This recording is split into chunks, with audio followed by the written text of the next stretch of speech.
Welcome to Classical Etc., a show that dives into the philosophy, culture, and heart of classical education. You're in the studio with Shane Saxon. We're ready. All right, well, welcome to another episode of Classical Etc. The theme for our conversation today is education in community. We're going to talk about the ways that we need to bring other people into our educational journeys and the way that other people help inform the education we're giving to students. But before we get there, we a lot of times talk about books at the beginning of the episodes, the last few times we have, and I think one analogous situation to education and community is book clubs. It's a place where we see doing something in a group enhance the experience. We've all been a part of book clubs. Do you guys have any memorable experiences of being in book clubs or ways that you think that being in a book club has increased your enjoyment of a book? Paul? My favorite book clubs are small. When they're small, I feel like the conversation tends to go deeper. Whereas when they're large, I feel like everybody wants to say their little tidbit, but nobody wants to dig in too deep because they're afraid they're going to monopolize the time. Or, if they say something and somebody else takes off a different direction, they're not like, I want to talk about this. Whereas when it's like 4 or 5 people, you can say, no, I want to talk about this. And then you go in deep. And I find those are actually the most enriching. Are you a part of any book clubs right now? Which ones am I not a part of? Oh, wow. Well, we've got, there's a discussion night on philosophy happening in a week or two that I got to read.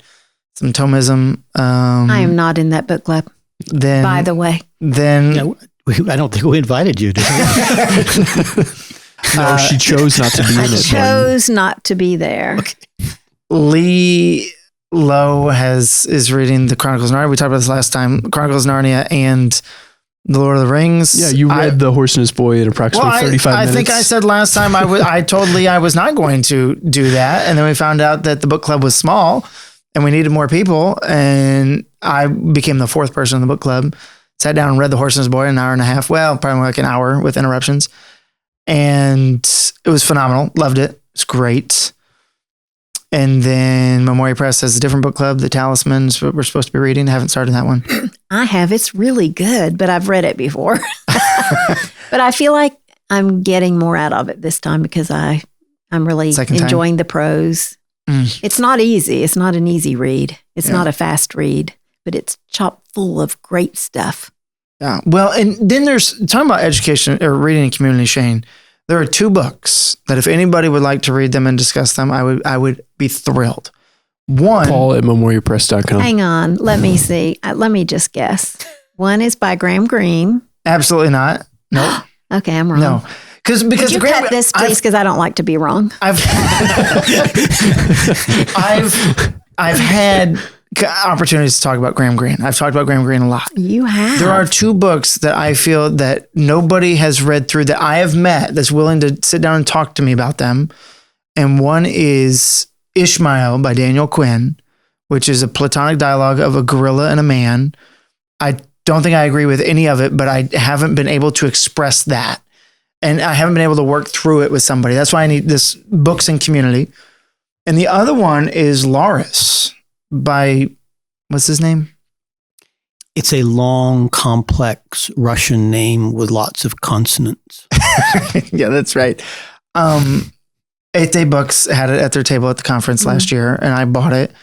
And it's fascinating. It's set in Russian Middle Ages with this young boy who becomes a healer, like the town doctor, but then becomes a holy man, like an ascetic, monkish kind of holy man, goes on pilgrimages, comes back.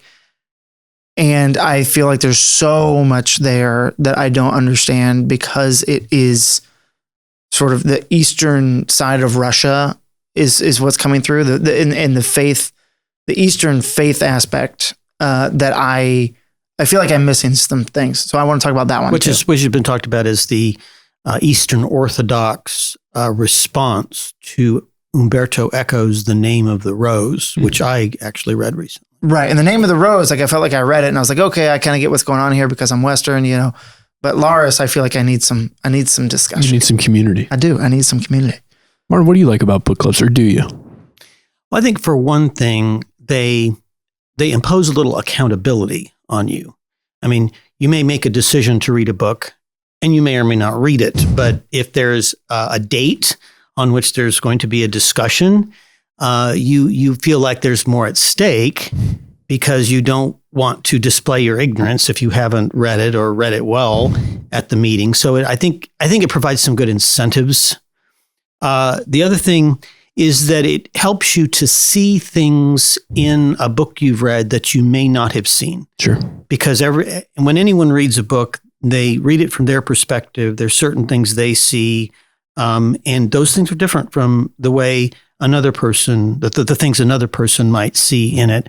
And so it's always, I think that in terms of just the discussion, that's the chief benefit to me. I think that's undebatable that the benefit of a book club is to listen to what other people saw in it that you didn't see. And sometimes it's a revelation. And we've all probably experienced that, where you've read a book and then you're in a discussion, somebody brings up something, it was right there.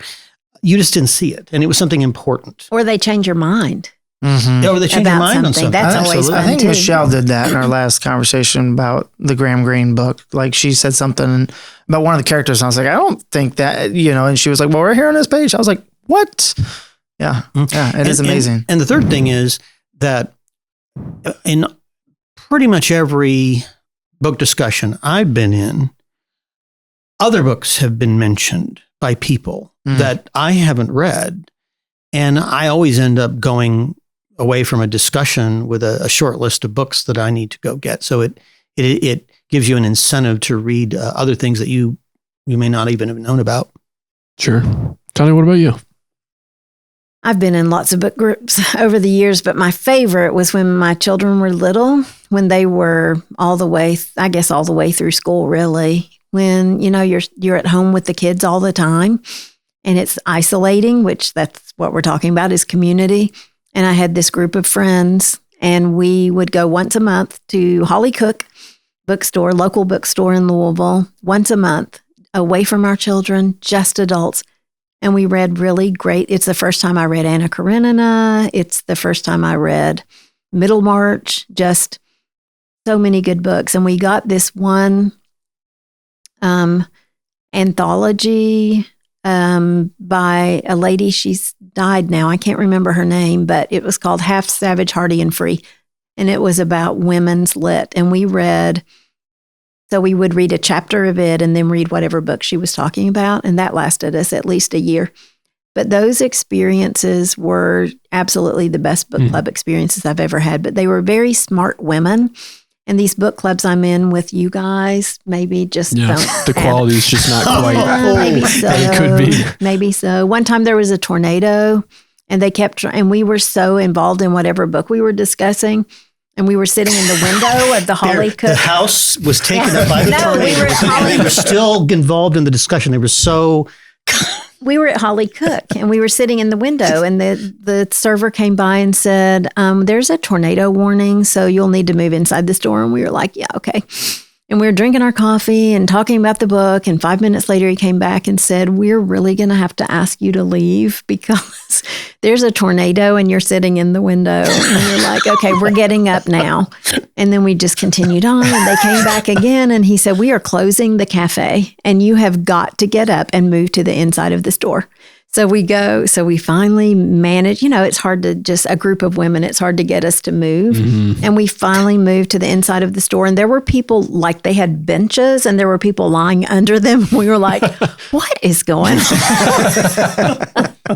So we just kind of sat down in the middle of some bookcases and continued to talk. And then it was over. Our husbands were looking for us because there were threats of tornado. And one actually came down on Shelbyville Road, not at Holly Cook, but very close. And they had heard that, and all their wives were out having a really grand old time. They say that books can transport you to another place. In that instance, you may have literally been transported to another place because of your book. It could have been. I was just sitting here remembering the first book discussion group I was involved in, when I was living in California many years ago.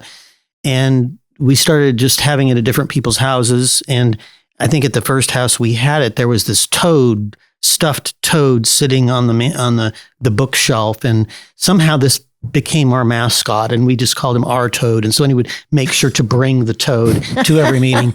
And then I started to write these sort of humorous minutes of the last meeting, and they became so popular. Everyone really looked forward to sitting down and starting the meeting with the reading of the minutes. And these fun little traditions. You used to do that for our faculty meetings. They were so fun.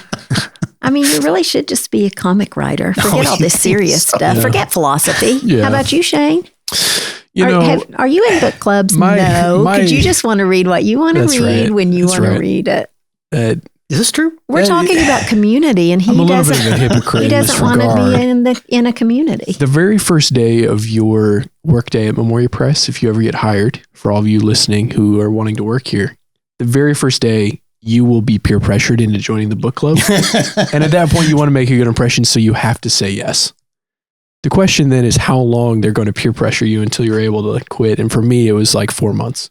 So. And now the peer pressure is coming back. Yeah. No, I expressed this last time we were talking about book clubs. Yes, I don't love being pressured to read stuff I don't want to read. However, every time I've subjected myself to that pressure, it's been positive. And I read a few books in our book club, and did you read any fiction books? The Alan Penn book we read. Cry the Beloved Country, because I'd read Too Late to Foul Rope before by Alan Penn. I'd never read Cry the Beloved Country. And when we read that together, there were so many different aspects of the relationship between the characters, bits of dialogue that I had not picked up at all. And having read the previous book, I was reading it through that lens entirely, whereas it brought just a totally different aspect of the conversation to me. So I see the benefits 100% and just need to be better at following the encouragement of my friends. Well, at least you're honest about it. Martin commits and never shows up. Oh, But I usually read the book. You do. You will have read the book and talk to all of us about it. But then when it gets time to talk about it in a group, he's like, oh, today?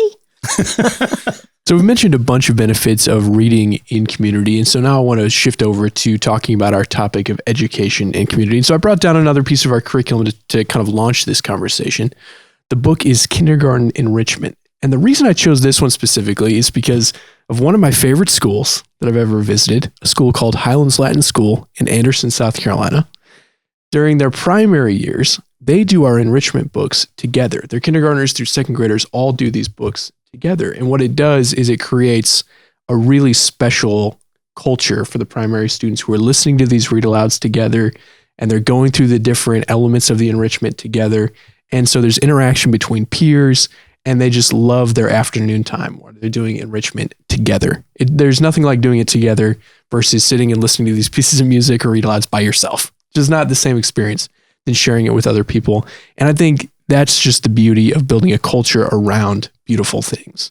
And Highlands Latin School is a 1 day a week school. That's right. So they're choosing to use part of their day to do this in community. Mm-hmm. That's right. I think that's nice. Yeah. So, Tanya, when they were creating the enrichment curriculum, what was the thought process into kind of laying it out the way that it is? And what role does it play in a more full-time environment? A more full-time school? Yeah. Well, really the same kind of role that Anderson's choosing to do. Lee actually came up with this. She really wanted science and history and poetry and music and art to be tied to a read aloud book. And she really wanted to choose the best read aloud books and then just wrap everything else around it for that kind of corporate experience for the student. And just as introduction, and we, now we have the extra science sets, and we've got extra history sets, and that was never her intention. We only did that because homeschoolers were wanting more work to do. They had more time than we did in the classroom, but her idea was just, if you were reading Miss Spider's Tea Party and you wanted to study a little bit about spiders, that you would just do it within the context of the read aloud book and just look at the spider, how many legs did she have, and some of the characteristics of her, and it never be a full-blown serious science or history lesson. Some geography, to find the place of the read aloud book in your on a globe or on a map. Just very gentle introduction, all tied around beautiful literature.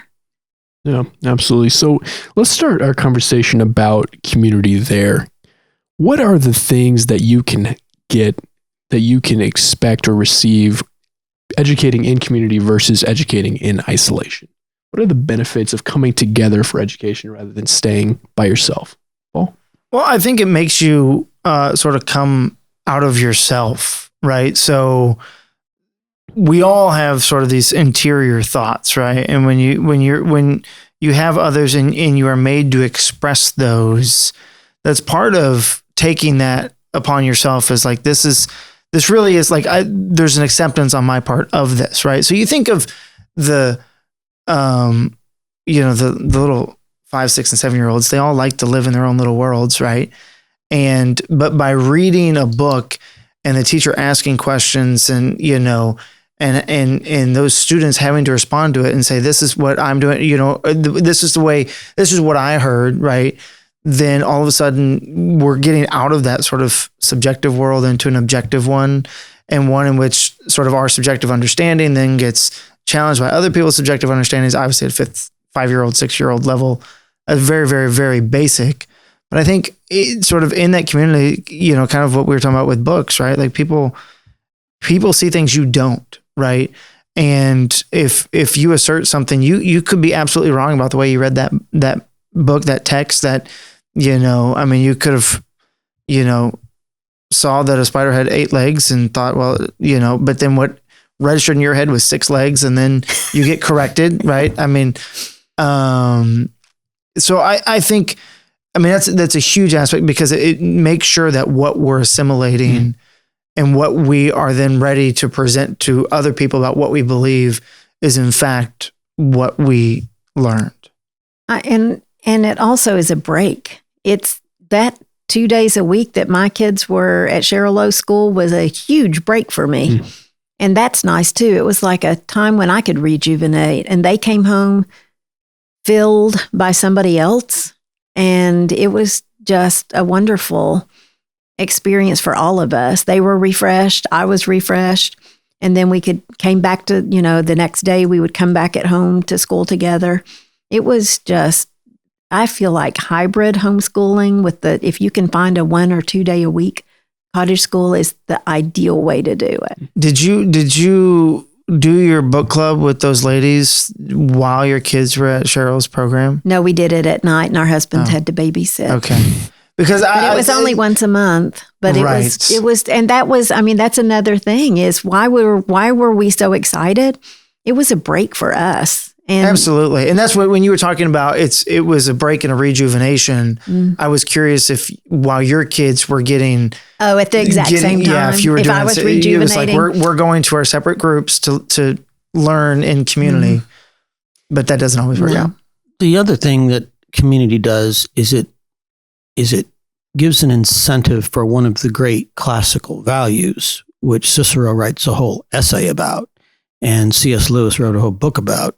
In part, and that is friendship.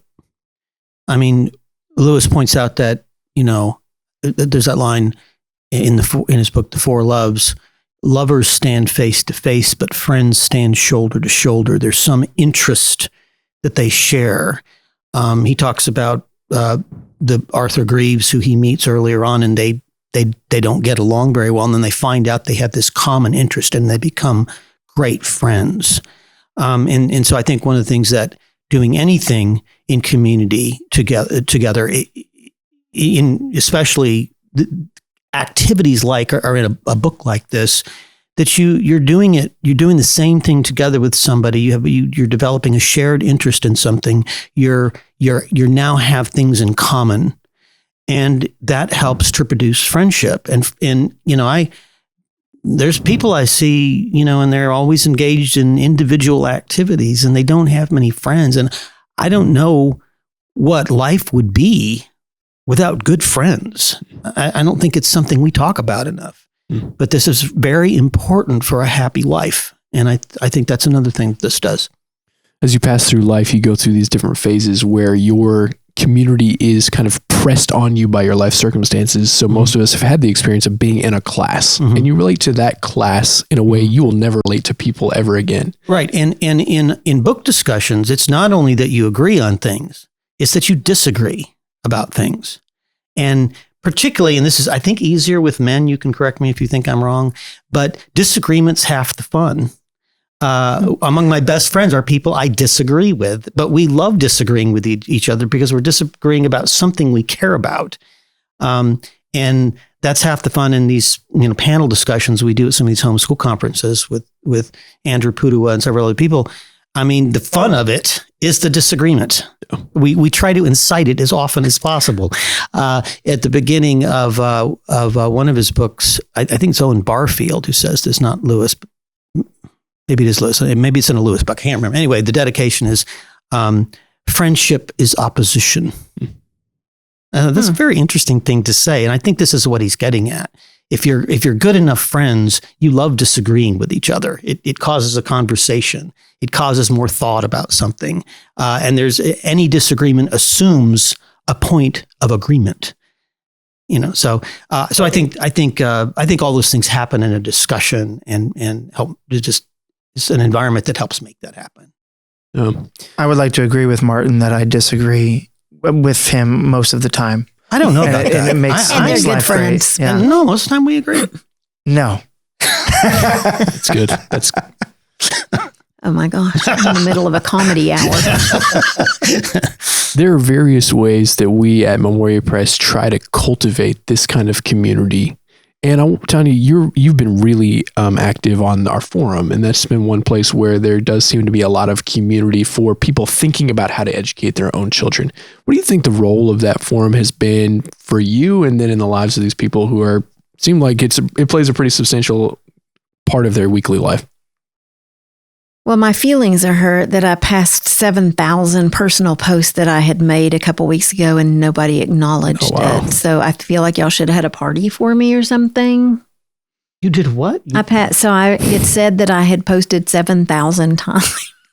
I've had a lot to say over the years. When you post 7,777 times, maybe we should get you a gold watch.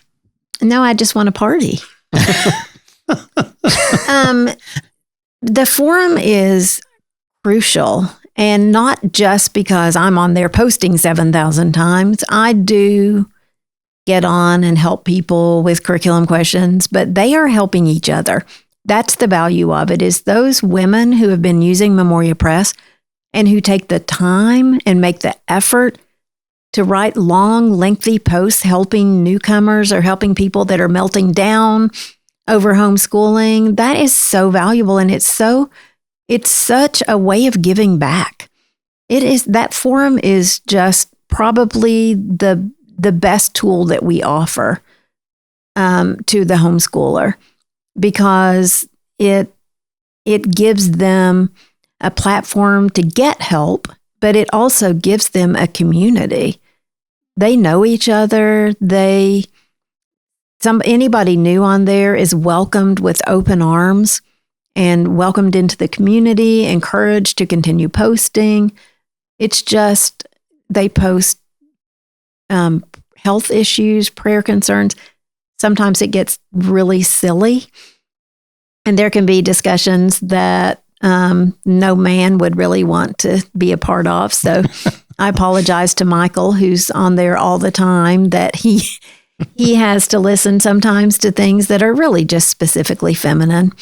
If like breastfeeding or something comes up. And it does. It's a community, but they are able to answer. Are you trying not to laugh? No. I am appreciating your point. Well, you're getting ready to have a baby. It'll just get to be something you can talk about. That's right. But we have some wonderful women up on there who know more than me about the curriculum, because they're in the trenches actually doing it and really, really helping each other and supporting each other and encouraging each other. And it's just a wonderful place to be. And I would encourage anybody who's a Memoria Press user to be on that forum. But I really, really am thankful for the women who are regular posters, who answer the questions and who take the time, because you know how busy they are with multiple children of their own, and they're taking the time to help other people. Sure. I think there are a lot of forces that are there's some people who have this instinct to want to like do something like a forum. They want to go out and connect with other people, but then there's some of us who would rather not. We'd rather just be by ourselves. What are some reading your own books? Reading our own books. For instance, what are the forces the things about community that are hard, and then how do we overcome those obstacles? Paul, you lead an online school where there's maybe an inclination for some of the families to be more individual, and yet you're creating this community through leading the school. How are you helping these families face those obstacles and then overcome them? Well, I mean, there's a whole slew of ideas of things I want to do with the Online Academy that to help create community, because there's absolutely the temptation of this is it's a self-serve. I need that. I'm going to take that. I'm going to do that one thing and I'm out. Right.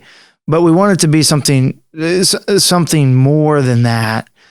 To the point, I mean, one of the first things I wanted to do was, well, let's do a parent evening with, what it means to be conscientious about being safe online, things like that just kind of get us beyond that. But I'll tell you, I mean, that I was going to make the point when Tanya was talking about the forum, it's a digital platform. It's not the same as getting together and, being in a room together. But these students, I mean, they're in the same classroom all year long, and then year after year after year with that teacher. I mean, some teachers tell me, like, I've had this family for 12 years, And it is a community. It really is a community. Mm-hmm. And it really is a place where these kids, they get online, they're looking forward to seeing, or being in the same virtual room with this other child. And, they know that, I don't know. I mean, it's things like, Mrs. Kastner, who's got a ranch down in Texas, and she teaches for us, and she'll call us and be like, my class starts in 5 minutes. My horse just gashed its leg on something and the vet's coming, and I got to make sure my horse doesn't bleed out. And so her son gets on the classroom and tells the kids, hey, we're having a horse emergency. Just hang on, And I mean, but like everybody knows Mrs. Kastner's got this horse farm, this ranch, and she's got horses and cows and it's part of, in a sense, sort of they live that with her, even through a digital platform. I have no idea what your question was, but it's kind of fun to talk about Community Online Academy.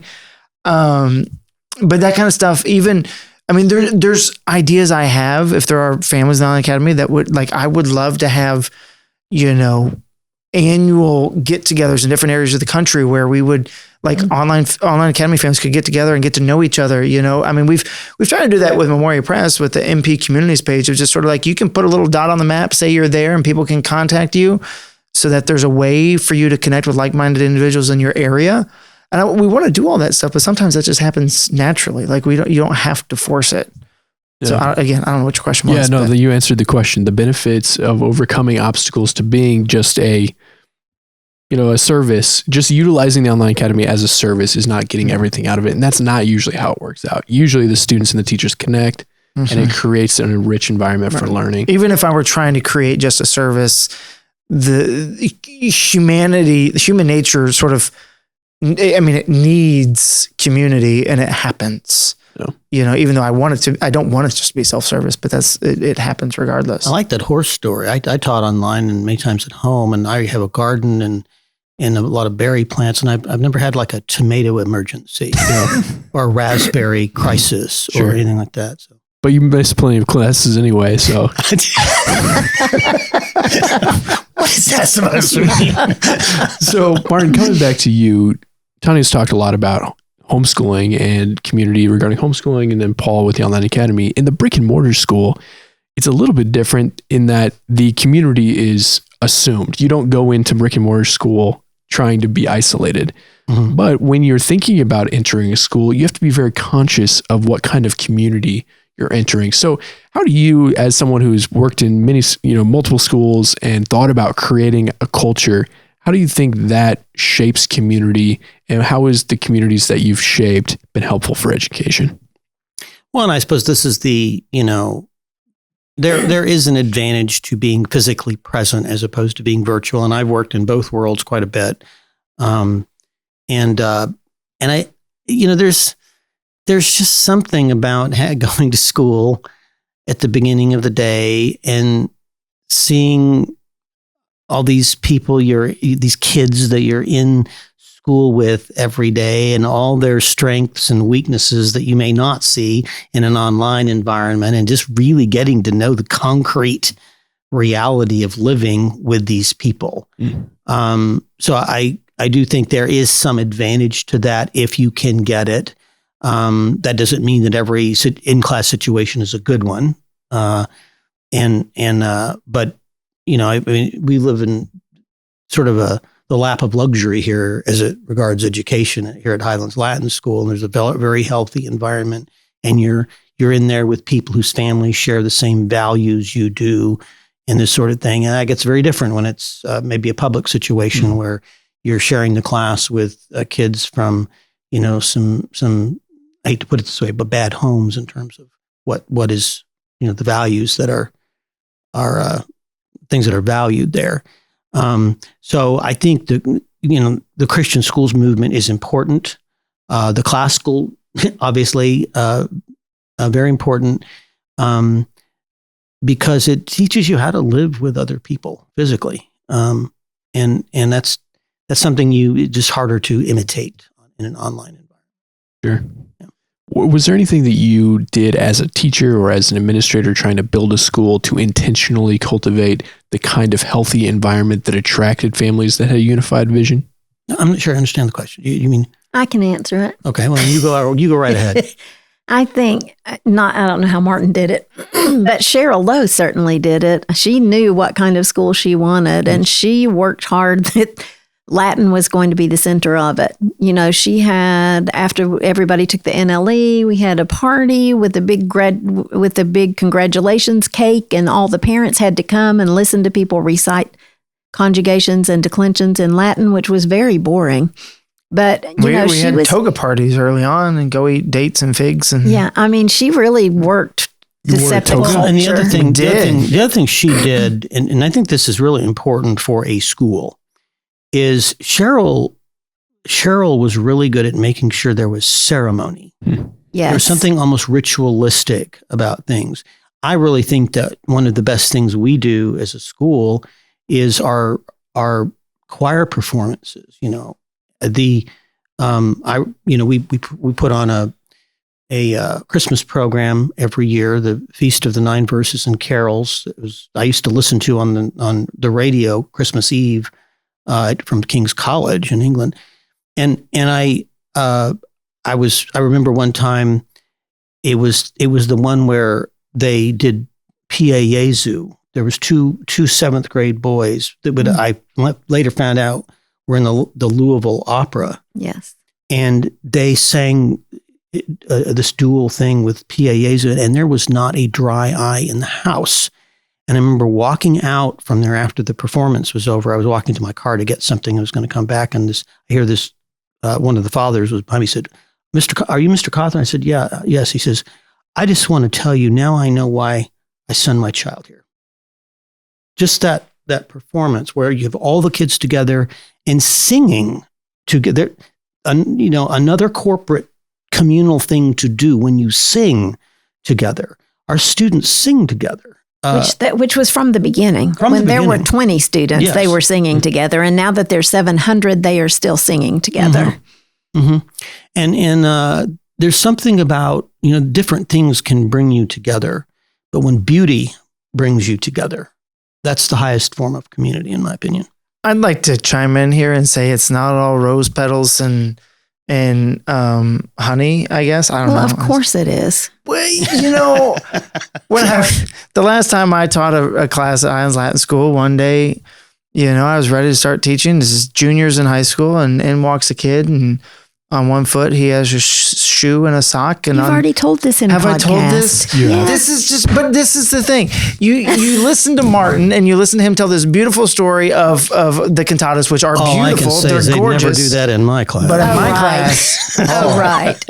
Yeah. But that's the thing. When you talk about building community, like that's the goal. But like the things that happen in my class of showing up with no shoe or sock is, that's a part of a community, right? Like it was a hysterical disciplinary moment, right? But that's something that I don't get online, right? No kid walks in with, they walk in all the time without a shoe or a sock, but I don't know it. Mm-hmm.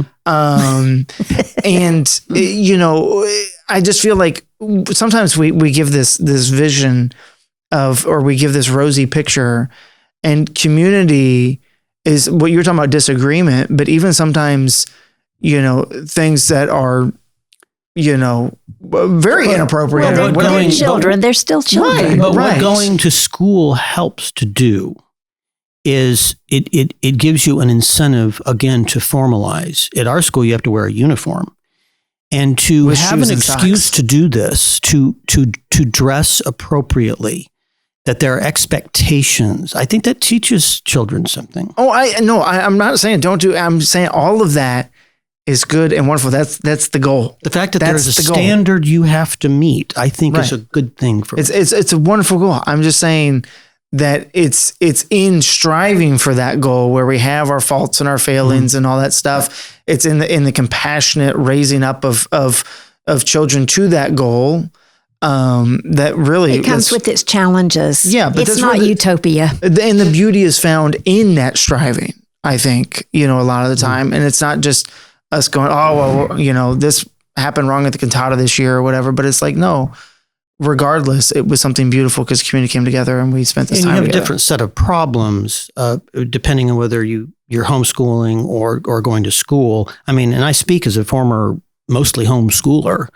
And that is that you do realize as a homeschooler that there are certain advantages of a physical school, and so there's a few things you try to imitate at home to make to make sure your children are getting a little bit of that, and you have to really work at it at home in a way that you don't have to work at it at school. There's other things you have to work at school. And it speaks to the benefit of, if you're a homeschool family, finding a co-op or cottage school or some kind of hybrid program to get those benefits that you just can't manufacture. It does, and it doesn't have to be a Highlands Latin school. Mm-hmm. You can just get 3 or 4 moms together with kids that are. Though it would be best if it was. We've done that, though it would be best if it was a Highlands Latin school.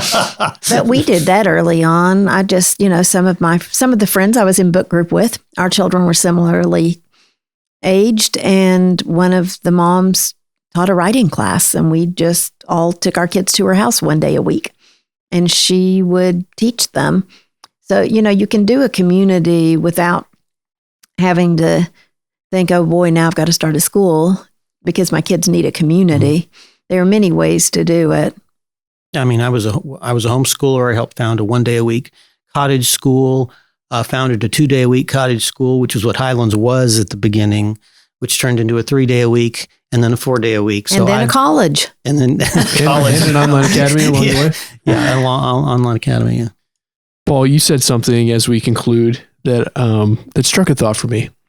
I think that you should write a memoir that'll sell millions of copies called The Beauty is the Struggle. He's too young to write a memoir. Yeah. The Memoirs of Farmer Paul. Well, I hope that there's a lot of different things. There's the farm, there's the education, there's the yeah. Well, you've brought a lot to this conversation, so I appreciate it. Well, I had to disagree with Martin because he wanted me to disagree with him to be friends with him. Yeah. So I couldn't just let him go by. The friendship is sealed. Apparently. Well, on that note, I'll see you all next time. Bye. Thank you for listening to today's episode of Classical Etc. If you'd like to show your support for the show, then you can leave a like below. If you'd like to add your voice to the conversation, then you can comment. And if you want to follow along with us on this journey, then please subscribe. Thanks, and I'll see you later.